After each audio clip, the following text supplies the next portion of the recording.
quartier boo fa dem banlieue boo fa dem am na booy yoo xam ne ñu ngi leen tëj ci kaso bi di leen considérer comme des animaux alors que quartier yooyu am nañ ay champion de lutte yoo xamante si ni booy yi ñoo leen def champion yi ñu doon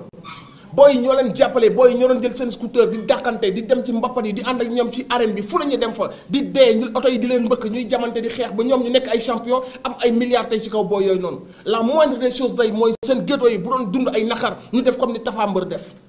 c'est la moindre des choses ñu wax booy yi que tey ñu ñooy seen porte drapeau lépp lu leen metti dinañ taxaw ba nguur dootul ñëw dóor suñuy waa banlieue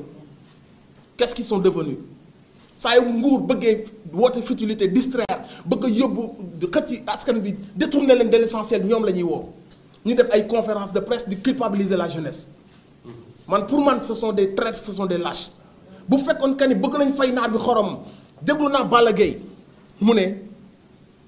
ñun ku ñu jàpp rek la ñuy jàppale mbër ñan ñoo la jàppale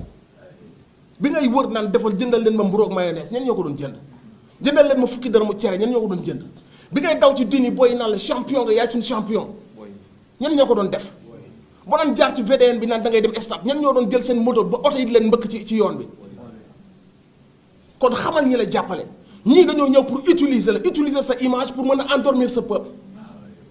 est-ce que yow da ngay nangoo nekk porte bi ñuy jaar pour manipuler pour piétiner peuple bi la def champion peuple bi ne ñun kii moo yëkkati suñu gox ñun kii la ñuy bàkkoo kii mooy suñu héros est-ce que yow da ngay retourner wu ànd ak les oppresseurs de ce peuple soo ko defee tu es un lâche soo ko defee tu es un traître et tous les champions yi nga xamante si nii ça aussi xam nañ ni si ama booy si ay géttu lañ dëkk ay Tapha Mbeur ay Ama Baldé bu ñu taxawoon ne Issakha Diop wala ñu taxaw ne Amadou Ba seen ay compte fees na ay millions ñu defal leen li ñu bëgg ces gens là ay góor lañu si nga man bala may supporter dafa am yeneen yu may tenir en compte être un champion nekkul bëri doole dóor sa moromu daanu c'est problème de cœur la ci biir xol bi la quand tu es un champion ci ni ngay doxalee ak sa peuple la ci ni ngay doxalee ak le bas peuple le peuple piétiné ni ngay ànd ak ñoom noonu la ñuy xamee que ne tu es un champion donc à tous ces gens nga nekk lutteur wala nga nekk artiste wala nga nekk comédien loo mënta doon nga jël sa image mu nekk yow mu nekk nga jël sa bopp nekk en tant que porte-drapeau di teewal sa peuple boobu nga xam ne benn option lañ leen jox mooy jaar leen ci géej gi dee wala ma tëj leen ci kaso yow nga taxaw di xeexal peuple boobu Sénégal amul sa fay donc je rends un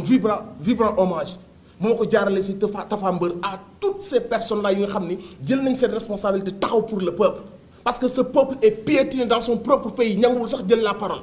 kuy wax say mbokk ne la xoolal li ngay wax dañ lay tëj kenn nangootul wax li nekk sa biir xol